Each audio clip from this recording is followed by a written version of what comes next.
Hello everyone, welcome or welcome back to my channel. Welcome to yet another TBR Takedown. As you know, I have been using Bingo this year to help me get through my giant physical TBR. So let's just hop right into it and pick my first book, G56, which I don't have. I-26. Okay, I do have that one. That is by an author you've never read, which I feel like I have a lot of books on my physical TBR by authors that I've never read, so we should have a good array of choices for this one. I just pulled out 3 books by authors that I've never read. I was right. While I was looking at my physical TBR, I realized just how many books I own that are by authors that I've never read, and I think that's mostly because I thrift a lot of my books. But anyways, I have 3 options here. The first one is Credence by Penelope Douglas, and I feel like everyone loves Penelope Douglas, and I don't feel like a lot of people love Credence. I feel like this one's very split, and I think I also have the indie version of this book. I'm pretty sure I do, which is kind of cool because I thrifted this one. But anyway, this one I find very intimidating just because of the reviews and things I've seen online. And then the next 2 books that I picked out as options, kind of similar in the sense that they both are mysteries, so I think maybe I'm leaning kind of towards the mystery vibe today. So I have Any Other Name by Craig Johnson. It says it's a log mirror mystery, and that there's also a Netflix show, which I don't have Netflix anymore, but I've never heard of this show. And it's also pretty deep into this mystery series, but I'm pretty sure this series is structured in the sense that you could pick up any of the books in the series and you should be fine to read them as standalone. So that is an option, but I might be leaning towards The Lost Man by Jane Harper. This one I've had on my physical TBR for a really long time, and I just keep pushing it off, and I don't know why, so I feel like maybe now is a good time to pick this book up. Okay, I've decided I'm going to read this one. Basically, all I remember about this book is that it takes place in Australia. It follows 3 brothers until 2 of the brothers find another one of their brothers dead on like their property line. I think they share a big property out in Australia or something like that. And basically, because they are so secluded in the area of Australia that they live in, there's not a lot of suspects. So that's the vibe that I'm getting from the back of the book. I'm assuming that means one of the brothers will end up being a suspect, but we will see. I just made it to page 64 in this book, which is literally 2 pages away from being on chapter 8. I'm honestly not sure how I feel so far. I think I had pretty low expectations going into this book, and I do kind of feel like that hasn't changed. My expectations are still pretty low, and it's not that I'm not enjoying the first half of this book. I just kind of feel like I'm not really connected to the book, and it talks a lot about like the logistics of living in the Australian outback, which I'm sure is going to be really important for the story later on. But right now I'm kind of like, okay, like, not that I don't care, but I'm not super interested in it because the part of Australia they live in, it is like the hottest part of Australia, and it's also December. It's like 2 days before Christmas right now. In Australia, that means it's summertime, and I'm just having like a hard time wrapping my head around that concept because I've obviously never had a warm Christmas. So they're talking about the heat, but then they're also talking about like celebrating Christmas. And so those 2 things I'm having a hard time wrapping my mind around, and maybe that's why the author is explaining so much of like the Australian outback in this area of Australia and like the dangerous conditions and things like that. Maybe that is to help us readers that don't live in that hemisphere and we don't experience warm Christmases. I don't know, but I'm kind of hoping we get a little bit less of the Australian outback situation later in the book, just because, not that it makes me uncomfortable, but I can't help but think while I'm reading this book like, oh, I really would not enjoy living in a place like this. Like, they're talking about how in the cars you have to have like a bunch of preserved food and a bunch of fresh water, and you always have to have like 2 spare tires in case your car breaks down because you literally will not be able to walk anywhere. Like, it's such a secluded area, and it's so hot that you would dehydrate and die before you made it to anyone that can help you. And I almost feel like it talking about that multiple times just kind of brings me out of the story, only because I just keep thinking I don't want to live like that. Like, I would hate that so much. I feel like that would just make me so stressed all the time. So it's just definitely taking me out of the story, but maybe that's just how the author has chosen to set up the story, and I'm sure that that will have some type of play into the mystery that's going on in this book as well. It is the next day, and I'm already on chapter 30. I did not mean to make it through this much of the book this this fast. I'd say I'm probably, I don't know, like 75% of the way through this book, and I definitely don't love it. It's definitely not going to be my new favorite 5-star read by any means, and I don't hate it. I'm just kind of indifferent towards it, which really sucks. I think part of the problem is that I don't really love the way it's written. It's written in third person, which I feel like I don't read a lot of books where it's written in third person, and for some reason the way that that is written is really just not vibing with me. It's also kind of making me feel a little bit more disconnected to the characters, which is leading me to be not super invested in the story either. So that really sucks. They also talk about something in this book that I didn't realize they would talk about so much in this book. So if you're thinking about reading it, definitely check the trigger warnings because they talk about it a lot. And I also thought that this book was supposed to be a mystery. I feel like it is not super mystery. I feel like the mystery has definitely taken more of a backseat in the story and it's pretty character focused, at least right now. And I'm really hoping our main character gets a good character arc at the end of the book. Not that I don't like him, I just feel like he has a lot of personal growth to go through, but I'm so close towards the end that I'm like, is he going to really reach that point by the end of the book? I don't know. And I also feel like normally in a mystery, I wouldn't really care about the character growth. That's why this book is so interesting to me and also slightly confusing because it's like, you're supposed to be a mystery. Why are you focusing so much on the characters? I feel like the author almost did that because the mystery isn't too mysterious. I don't know how else to say that. The mystery isn't mysterious enough for the entire book to be focused on the mystery. Does that make sense? I don't know. But I think I'm actually gonna go head to the gym and read this on the treadmill because I have it on my phone right now, which has been so slay. And I love just propping my phone up on the treadmill and reading it while I walk. So I might do that. Tonight is also a Tuesday, so it's a Dancing with the Stars night. So I'm very excited for that.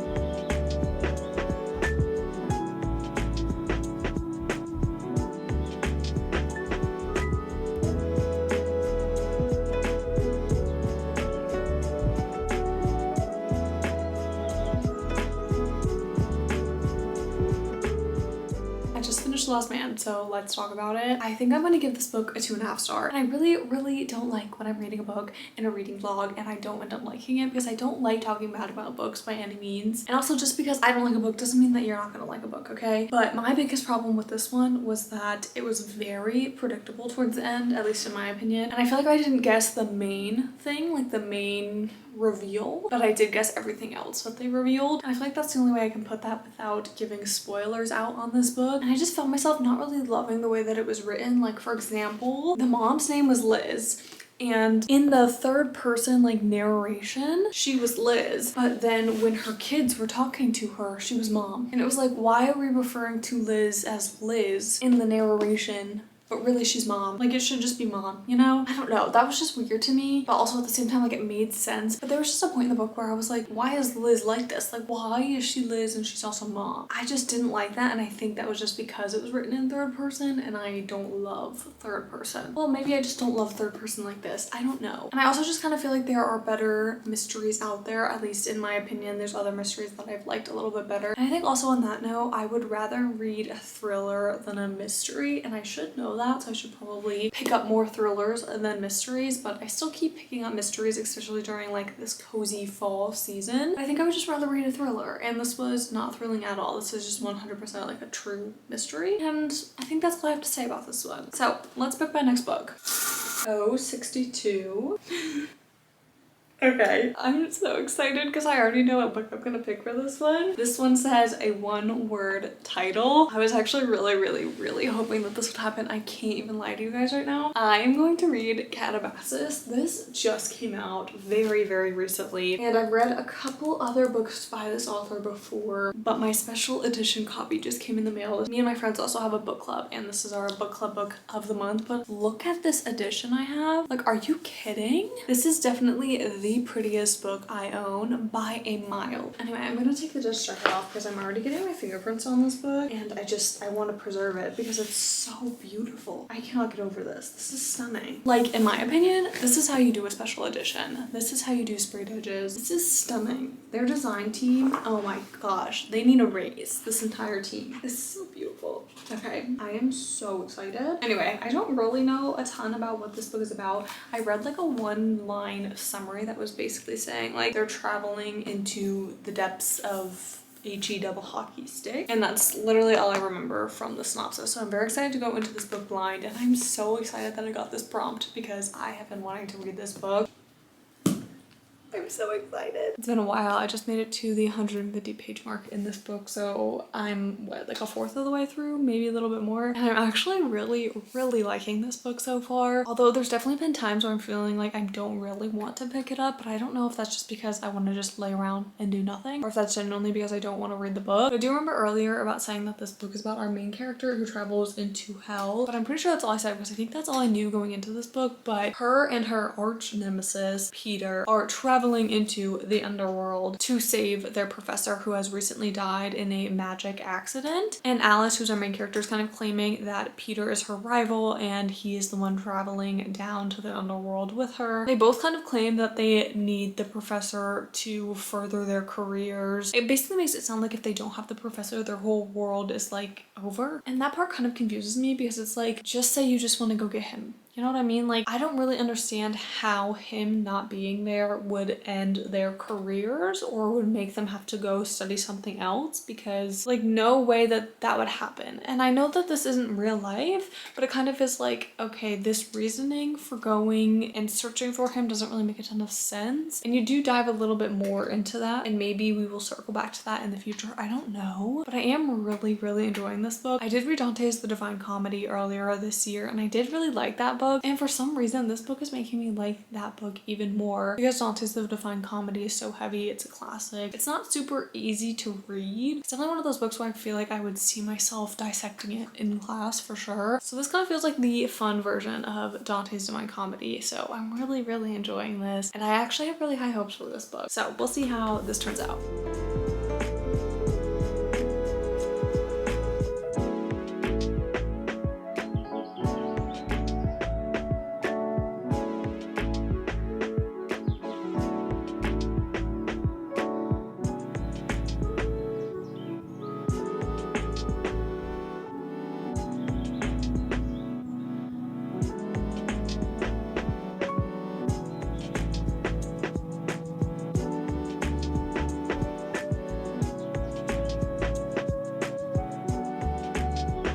Need to do chapter 19, which is page 289. And wow, I'm actually kind of shocked at how much I'm liking it. I think a lot of the time when I read fantasy, I have a little bit lower expectations. Well, I don't know if that's necessarily true. It kind of depends on the fantasy book, but I really wasn't sure what to expect on this one because I haven't heard any reviews. It's a pretty new release, and I basically just wasn't sure what to think, but I thought the premise was so cool because, like I said, I'm a Dante fan, okay? And I'm really liking how this book is set up. It's not boring at all. It's not feeling repetitive. And obviously we are following Alice and Peter. Those are our main characters, but I think that the way the author interweaves other characters into the book is why this book doesn't feel repetitive at all, because we get to meet these new characters and obviously go through the different circles of the underworld, and I'm really enjoying that. There is a part of Peter and Alice's dynamic that I'm a little bit worried about, just because I don't want it to play out a certain way, and I feel like if it does play out a certain way, I'm really not going to enjoy that. But so far I haven't been able to guess anything. Nothing's been super predictable, and although the author has obviously very much been influenced by Dante's Divine Comedy, and she has mentioned Dante multiple times, I still find the story so intriguing. It feels fresh and new, and I love that. I also had a realization earlier, and I had the same feeling happen to me when I read Dante's Divine Comedy, of that it felt like this was a true story, which is so weird. Like, such a weird feeling when you have that and it's a fiction book. I was getting that with this book too. So there's just something about this topic that makes me feel that way, which is kind of weird. But anyway, basically just wanted to say I'm enjoying it.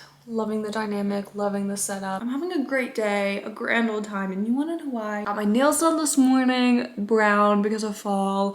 I've got my little fall ambience on the TV, and I got a cutie little new glass that I'm drinking my little afternoon iced tea out of. And the cherry on top is that I am really enjoying this book. I'm on page 437, so I'm pretty close to finishing this book. I wanted to finish it today, but I don't know how feasible that actually is because I still have a lot of things I want to do today. But you best believe for at least the next hour, I'm gonna be sitting on this couch with my little ambiance on, drinking my tea, just having the best time. I am loving this book. I'm so intrigued to see how it's going to end. I think that that is my main goal for like reading the book at this point. I'm like, I really need to know, how is this story going to pan out? Because right now I have no clue. I have no hypotheses.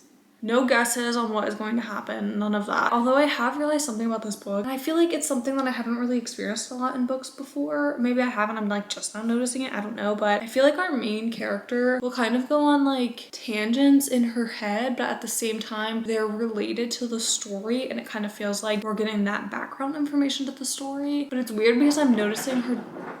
The ice maker just went off and it's really loud, sorry. Like I was saying, it's weird because I noticed her doing it more towards the end of the book, which you would think that it would happen more in the beginning of the book. So I'm kind of confused by that, but I'm sure we'll see. I'm sure we'll see what's going on. I just came on here to say that something just happened on page 457 and the book lost me. And it lost points for that for sure. I'm angry at the book that it just did that. And I like, part of me wants to cry, I can't even lie. I'm not going to, but the temptation is there. I spoke too soon. It got worse. I literally just had to skip an entire paragraph because I was like so grossed out. Like I can't even talk about it. I finished Katabasis literally less than 5 minutes ago. Yeah, I did. We're watching my dad's cat and he is the most talkative cat I've ever met. Okay, I'll put you down. Sorry. Anyway, I finished Katabasis literally less than 5 minutes ago. I think I'm gonna give this either a 4 or 4.5 star. I need to sit on it at least a little bit longer to decide, but it's definitely either a 4 or a 4.5. I enjoyed this book so much, and I feel like you could tell by all of my updates I was really enjoying it. And then kind of towards the end, things fell not flat, but a couple things happened that I really didn't like, and then we also kept circling back to the thing that happened that I really didn't like. And I also wish we kind of got more from this ending. Like I wanted at least an extra chapter after what happens at the end of the book. That was just something I was so intrigued about, like the entire end. I was like, oh, I wonder what's gonna happen when this happens. And then we didn't get to see what happened after another thing happened. I kind of understand she probably didn't want to drag on the book even longer than it already is because it's like almost 550 pages. It is a long book. It's a little less than 550 pages, but I just really wanted to know what happens after. So maybe one day she'll release like a little bonus chapter or a novella or something like that. I feel like that would be really fun. Oh my gosh, you know what I would actually really love? She did a Christmas novella of this. I don't know if that's ever gonna happen, but I feel like that would be so fun. But anyway, I really liked this one and I'm very glad I picked it up. Now we have to pick our next book, which also, by the way, this is my TBR. I moved it from off of the ground, mostly because we're watching my dad's cat and I didn't want him to get into my books or anything, so I put them on the bookshelf. But let's just pick our next prompt.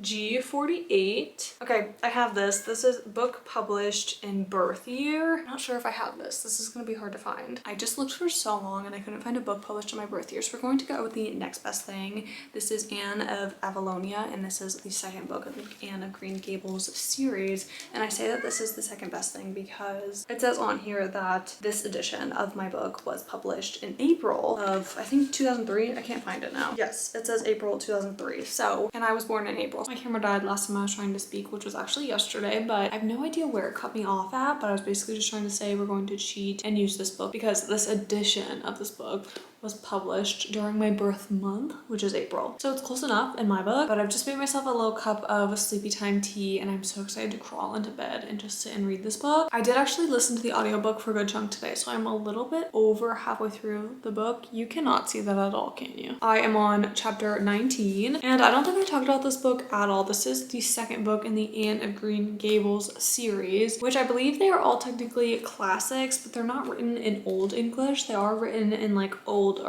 English, but it's not actually Old English. This says the copyright was in 1909, so I'm assuming that's when the first one was published. I don't know how any of that works, but basically this entire series follows Anne, and in the first book we follow her getting adopted by a pair of siblings, and they're actually trying to adopt a son to help with their farm, and lo and behold, Anne shows up and they're kind of like, we wanted a boy to help with our farm. And they're kind of confused on how Anne ended up there. And Anne is such a unique character. Even now, she is 17 and she is so, I guess you could say, youthful. She's a little bit, I feel like she kind of acts like she would have been sheltered growing up, but she obviously wasn't. So it's kind of interesting how she can grow up as an orphan but is still so lighthearted, so fun. She has such a joyful personality, and honestly sometimes during the first book she was annoying me just a little bit. Like, it just felt like her personality was just too much for me. Like, I'm a very mellow person and Anne is not mellow at all, but now that she's older she's kind of mellowed out a tiny bit more. I mean, just like ever so slightly, or maybe it's just that I'm getting used to her. I don't know, but I am enjoying this. It's nothing crazy. It is very much character focused. We're just following Anne after what happens in the first book. Nothing super crazy happens in the first book, except there's one thing at the end of the first book that was like kind of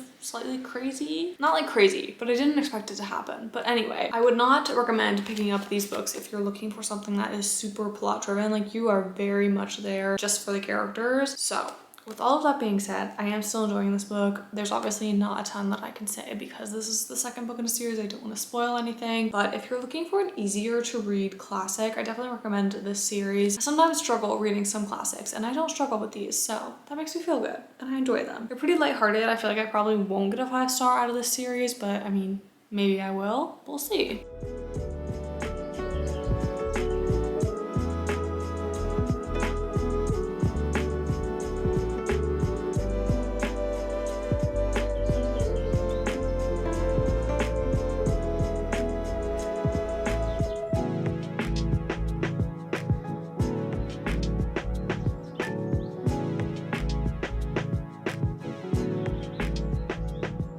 I just finished Anne of Avalonia. I finished this book like 10 minutes ago, but I think I'm gonna rate this a 4-star, and I feel pretty strongly about that. I was teetering between a 3.5 and a 4, but I just love Anne so much, which is crazy to say since I started this series not the biggest fan of her, but now I'm attached to her and I'm so attached to all of the characters. Sorry, you can probably hear the meows in the background, but like I was saying, I actually really like this series and I'm excited to keep reading the rest of the books. Although I definitely don't feel like these books are going to be for everyone, I do really enjoy them and I think they're fun and sweet, and yeah, I'm excited that I have found some classics that I actually like. And then of course I read 2 other books in this video. I started off this video not on a great foot by reading The Lost Man, and I still feel strongly that this is a 2-star book. I did not like this one at all, which is of course disappointing because I want to love every book I pick up, but that is obviously not going to be the case. I actually almost forgot that I read this book. I was like, what book did I read right before Katabasis? And it was this one, and I almost forgot that's how much I didn't love this book. Anyway, moving on. I also read Katabasis in this video, and I think I'm gonna give this one a 4.5 star. I don't think it's a 5-star simply because I haven't found myself like sitting back and pondering this book. I wasn't really getting that 5-star feeling while I was reading it either, but I did really enjoy this book, so I am kind of on the fence on if I'm going to bump it up to a 5-star. Editing me will let you know if I end up bumping it up to a 5-star or not, but as of right now, this is a 4.5 star. I really enjoyed this. I feel like if you read Dante's Divine Comedy and you really liked that, I feel like you would love this one. Although I will say you don't have to read Dante's at all before reading this one to enjoy it. It felt so unique to me, and I always worry about picking up fantasy books because I feel like a lot of the time it feels very copy and paste to me, but this one was a really nice surprise. I liked it so much. So yeah, still on the fence about if it's a 5-star, but you can tell I really liked this one and I'm obsessed with the edition I have of it. It is absolutely stunning. But that is it for this video. I hope you all enjoyed it. Don't forget to comment and like, and make sure you hit that subscribe button because we obviously still have a lot more of my physical TBR left to get through. Thank you all so much for watching, and I will see you in the next one. Bye!